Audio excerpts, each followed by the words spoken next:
So ito ay half sibling mating, no. So isa ang kanilang ina, and then yung kanilang ama ay magkaiba. So hindi ko pa sila nagagamit kasi yung hen na yun namatay ang anak.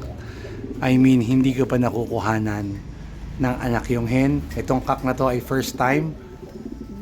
First time kong i-breed. So kaya ko sila nilagay dito sa malaking ito ay lalagyan ko ng breeder cock. Kaya dito ko nilagay itong cock na to, medyo aggressive yan.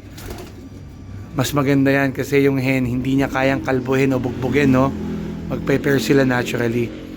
O pwede rin sa kulungang mas maliit pero may divider. And then pag pareho silang nakayupyop, humuhuni, pwede mo na silang pagsamahin. Yan, no? VIP itong dalawang to. So finally, yung magkapatid sa nanay nagkasundo na, no? Abangan natin ang anak niyan. Nakita niyo naman yung kanilang trademark, no? Pareho silang pencil. Ayan, no? So yung nanay nito o yung hen nito, yun nga yung umitlog na lumabas yung buto ka sa puwet, no? Pero nabuhay. So ito yung nanay nila. So importante sa akin makuhanan ko pa sila. Ayan, no? Ito nanay nila pareho.